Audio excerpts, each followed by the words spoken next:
नमस्कार मंडळी, स्वागत आहे तुमचं लर्न विथ सूचीमध्ये. मंडळी, तुम्हाला माहितीच आहे आपण इंग्रजीची वाचनशाळा ही सिरीज सुरू केलेली आहे आणि मागील भागांमध्ये आपण स्वर ए, ई आणि आय याचे उच्चार आणि नियम पूर्ण केलेले आहेत. आज या भागामध्ये आपण स्वर ओ कडे वळणार आहोत. या व्हिडिओमध्ये आपण स्वर ओ चे उच्चार किती आहेत, त्यांचे नियम काय आहेत आणि वाचनासाठी उदाहरणे काय आहेत हे सगळं एकाच व्हिडिओमध्ये पाहणार आहोत. तुमचीही स्पेलिंग लिहिताना किंवा वाचताना चुका होत असतील ना, तर आजचा हा व्हिडिओ तुमच्यासाठी गेम चेंजर ठरणार आहे. तर मंडळी, सुरू करूया आजच्या व्हिडिओला. व्हिडिओ पूर्ण बघा आणि आवडला तर नक्की लाईक आणि शेअर करूया. आपला नियम पहिला, जेव्हा दोन व्यंजनांच्या मध्ये ओ येतो ना, म्हणजेच जर तिकडे CVC पॅटर्न असेल तेव्हा त्याचा उच्चार ऑ असा करायचा असतो, म्हणजेच तिकडे शॉर्ट ओचा साऊंड असतो. आता तुम्ही म्हणाल मॅम CVC पॅटर्न म्हणजे काय? बघा, CVC, C म्हणजे कॉन्सोनंट, V म्हणजे वॉवेल, पुन्हा C म्हणजे कॉन्सोनंट. कॉन्सोनंटला व्यंजन म्हणतात, वॉवेलला स्वर म्हणतात. ठीक आहे. आता बघा, इंग्रजीमध्ये आपले A to Z असे 26 लेटर्स आहेत. आता या लेटर्समध्ये A, E, I, O, U हे जे आहेत ना, ते आहेत आपले स्वर, म्हणजेच त्याला आपण वॉवेल्स म्हणतो. आणि बाकीचे जे उरलेले लेटर्स आहेत त्यांना आपण व्यंजन म्हणतो, म्हणजेच कॉन्सोनंट्स. समजलं इथपर्यंत? मी इथे उदाहरणं लिहून घेते म्हणजे तुम्हाला समजेल की व्यंजनाच्या मध्ये जेव्हा वॉवेल येतो तेव्हा त्याचा उच्चार ऑ होतो. आता बघा, पहिला शब्द आहे HOT. ठीक आहे. ओ हा स्वर या H आणि T या व्यंजनांच्या मध्ये आलेला आहे, म्हणून याचा उच्चार ऑ होतो. आता हे वाचायचं कसं? Hot, hot. कसं वाचणार? Hot, hot. हॉट म्हणजे काय? गरम. दुसरा शब्द आहे DOG. आता हे वाचायचं DOG, डॉग, म्हणजेच कुत्रा. ठीक आहे. तिसरा शब्द आहे BOX. आता हे कसं वाचणार? Box, box. याचा उच्चार सुद्धा मी इथे लिहिते आणि त्याचा अर्थ सुद्धा लिहिते. ठीक आहे. बॉक्स म्हणजे खोका. चला, चौथा शब्द आहे LOT. याला वाचणार LOT, म्हणजे कसं लिहिणार? लॉट. ठीक आहे. लॉट म्हणजे काय? खूप. नंतरचा शब्द आहे POT. ठीक आहे. याला वाचायचं POT, पॉट. पॉट म्हणजे काय? भांडे. समजलं? इथे सगळीकडे बघा, स्वर याच्या व्यंजनांच्या मध्ये ओ आलेला आहे, म्हणून तिथे आपल्याला ओचा उच्चार ऑ करायचा आहे. समजला पहिला नियम? चला आता दुसऱ्या नियमाकडे जाऊया. चला आता बघूया नियम क्रमांक 2. जेव्हा शब्द ओ वर संपतो, म्हणजे शब्दाच्या शेवटी जेव्हा ओ येतो ना, तेव्हा त्याचा उच्चार हा ओ असाच करायचा असतो. ठीक आहे. नियम समजला? आता बघा, उदाहरणं इथे मी लिहून घेतलेली आहेत. TO याला वाचायचं गो, कारण शेवटी काय आलेला आहे? ओ, म्हणून त्याचा उच्चार ओच होतो. मग चला याचा उच्चार लिहून घेऊया. GO, गो. गो म्हणजे काय? जाणे. समजलं? दुसरं आहे NO, नो. नो म्हणजे नाही. SO, so. ठीक आहे. सो म्हणजे म्हणून. नंतर आहे HELLO. याला वाचायचं हॅलो. काय वाचणार? हॅलो. हॅलो म्हणजे आपण जेव्हा नमस्कार म्हणतो ना, तसं. नंतर आहे ZERO, झिरो. झिरो म्हणजे शून्य. समजलं इथपर्यंत? इथे सगळीकडे बघा शब्दाच्या शेवटी ओ आलेला आहे. जर शेवटी ओ असेल तर त्याचा उच्चार आपल्याला ओ असाच करायचा आहे. आता या नियमामध्ये अजून एक नियम पहा. जेव्हा दोन ओ एकत्र येतात म्हणजे जर शब्दामध्ये डबल ओ असेल ना तर त्याचा उच्चार उ असा करायचा.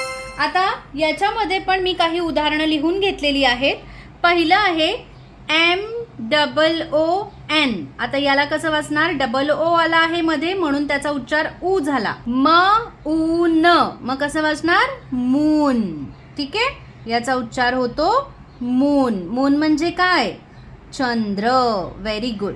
चला नेक्स्ट आहे BOOK. याला वाचायचं बुक. बुक म्हणजे पुस्तक. परफेक्ट. चला नेक्स्ट आहे FOOD. याला वाचायचं फूड. फूड. फूड. ठीक आहे, फूड म्हणजे अन्न. नंतरचा शब्द आहे LOOK म्हणजे लुक असं वाचणार त्याला. लुकचा अर्थ आहे बघणे. आणि शेवटचा शब्द आहे ROOM. वाचायचं रूम. आणि रूम म्हणजे काय? खोली. समजले तुम्हाला हे दोन्ही पण नियम? चला आता वळूया पुढच्या नियमाकडे. तुम्ही डबल ओ असणारे इंग्रजीचे कुठलेही 2 शब्द कमेंटमध्ये आत्ता नक्की लिहा. नियम क्रमांक 3 असा आहे की काही विशिष्ट शब्दांमध्ये ना ओ चा उच्चार हा नेहमी अ असा केला जातो आणि हे शब्द आहेत ना ते अपवाद म्हणून वापरले जातात. तर आता आपण अपवाद असलेली काही उदाहरणं बघूया. बघा इथे पहिला शब्द मी लिहिलाय COME. आता हा शब्द कसा वाचणार? इथे जो ओ आला आहे ना त्याचा उच्चार हा अ असा केला जातो. आता बघा ह्या शब्द वाचताना आपण वाचायचं कम. कसा वाचणार? कम. कम म्हणजे काय? येणे. ठीक आहे.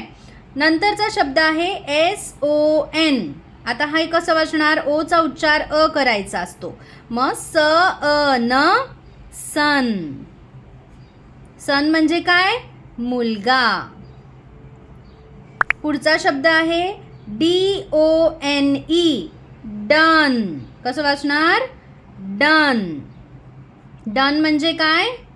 झालं. एखादी गोष्ट जर कंप्लीट झाली असेल त्याला आपण काय म्हणतो? डन. नंतर आहे LOVE. वाचणार लव. लव म्हणजे काय? प्रेम. नंतरचा शब्द आहे MONEY. याला वाचायचं मनी. मनी म्हणजे पैसा. समजलं ओ चा उच्चार अ कधी होतो ते? चला पुढचा नियम आहे आपला नियम क्रमांक 4. जेव्हा ओ आणि ए एकत्र येतात ना तेव्हा त्याचा उच्चार हा फक्त ओ करायचा असतो. म्हणजे ओच्या नंतर जर कुठल्याही शब्दात ए आला तर त्याचा उच्चार ओच होतो. आता याची काही उदाहरणं बघा. BOAT. आता इथे या शब्दामध्ये ओ नंतर ए आलेला आहे म्हणून या ओ चा उच्चार ओ करायचा आणि ए हा शांत ठेवायचा म्हणजेच सायलेंट ठेवायचा. आता हे कसं वाचणार? BOAT. बोट. कसं वाचणार? याचा उच्चार होतो बोट. बोट म्हणजे काय? होडी किंवा नाव. ठीक आहे. दुसरा शब्द ROAD. याला वाचायचं रोड. रोड. रोड म्हणजे रस्ता. रोड म्हणजे रस्ता. चला तिसरा शब्द आहे COAT. म्हणजे वाचायचं याला कोट. कोट म्हणजे आपण जे घालतो ना कपडे ॲज अ कोट ते. ठीक आहे. नंतर आहे GOAT. GOAT गोट. गोट म्हणजे शेळी. चला पुढचा शब्द आहे SOAP. SOAP ला वाचायचं सोप. सोप म्हणजे साबण. ठीक आहे. कळलं? या सगळ्या शब्दांमध्ये बघा ओच्या नंतर ए आलेले आहे म्हणून इथे ओ चा उच्चार ओ झालेला आहे. ए सायलेंट राहिला आहे. आता आहे आपला नियम क्रमांक 5. शब्दाच्या शेवटी जर OW आले, म्हणजे ओ नंतर W असा शब्द आला तर त्याचे दोन मुख्य उच्चार होतात. एक म्हणजे ओ किंवा आऊ. ठीक आहे, त्याची उदाहरणं बघूया आता. SNOW, आता याला शेवटी काय आहे, OW, म्हणजे याचा उच्चार ओ तरी होणार किंवा आऊ तरी होणार. पण हा शब्द आहे SN आहे, म्हणजे तिथे स्नो असं वाचायचं आहे. कसा उच्चार होणार आहे, स्नो. ठीक आहे, स्नो म्हणजे काय, बर्फ. दुसरा शब्द आहे SLOW, आता इथे सुद्धा OW शेवटी आहे, याला वाचायचं स्लो. स्लो म्हणजे काय, हळू किंवा सावकाश. ठीक आहे, नंतर आहे NOW. ठीक आहे, NOW ला आता इथे उच्चार आऊ असा करायचा आहे. मग कसं वाचणार हा शब्द, नाव. म्हणजे काय, आता. नाव म्हणजे आता. नंतर आहे HOW. HOW ला वाचायचं हाऊ. ठीक आहे, हाऊ म्हणजे कसे. हाऊ म्हणजे कसे. चला, पुढचा शब्द आहे COW. COW ला वाचायचं काव. काऊ म्हणजे गाय. काऊ म्हणजे गाय. समजले. चला, आता तुमच्यासाठी होमवर्क आहे की मला ओ आणि आऊ असलेले दोन शब्द कमेंटमध्ये नक्की सांगा. चला, नियम क्रमांक 6 आहे, जेव्हा ओ नंतर यू येतो तेव्हा त्याचा उच्चार आऊ असा करायचा असतो. आता इथे उदाहरण बघा. OUT, इथे ओ नंतर यू आला आहे म्हणून त्याला वाचायचं आऊट. कसं वाचणार, आऊट. आऊट म्हणजे बाहेर. चला, पुढचा शब्द आहे LOUD. LOUD ला वाचायचं लाऊड. कसं वाचणार, लाऊड. लाऊड म्हणजे काय, मोठ्याने किंवा मोठा आवाज. मोठा आवाज. पुढचा शब्द आहे SHOUT. इथे वाचायचं शाऊट. कसं वाचणार, शाऊट. शाऊट म्हणजे मोठमोठ्याने ओरडणे. ओरडणे. चला, पुढचा आहे शब्द MOUTH. माउथ. माउथ. ठीक आहे, माउथ म्हणजे तोंड. पुढचा शब्द आहे ROUND. राऊंड. राऊंड. राऊंड म्हणजे काय, गोल. समजलं. इथे सगळीकडे ओ नंतर यू आला, तिथे आपल्याला आऊ असा उच्चार करायचा. आता नियम क्रमांक 7 आहे, जेव्हा इंग्रजीच्या शब्दामध्ये ओ नंतर आय आला किंवा ओ नंतर वाय आला तर त्याचा उच्चार ऑय असा करायचा आहे. चला, पहिलं उदाहरण आहे OIL. आता याला कसं वाचायचं, ऑइल. कसं वाचणार, ऑइल. ऑइल म्हणजे काय, तेल. ठीक आहे, नंतरचा शब्द आहे BOIL. आता याला वाचायचं बॉईल. बॉईल. ठीक आहे, बॉईल म्हणजे काय, उकळणे. पुढचा शब्द आहे BOY. याला वाचणार बॉय. बॉय म्हणजे काय, मुलगा. पुढचा शब्द आहे TOY. टॉय. टॉय म्हणजे खेळणे. नंतरचा शब्द आहे JOY.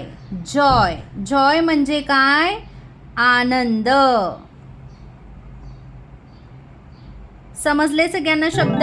7 नियम खूप महत्त्वाचे आहेत ओ या उच्चारासाठी. सगळे नियम तुम्ही तुमच्या वहीमध्ये नोट डाऊन करून ठेवा. खूप महत्त्वाचे आहेत इंग्रजी वाचनासाठी आणि स्पेलिंग लिहिण्यासाठी. मंडळी, आता आपण शब्द तर बघितले ओ या उच्चाराचे. आता ना आपण काही वाक्यांचा सराव करूया वाचनाचा.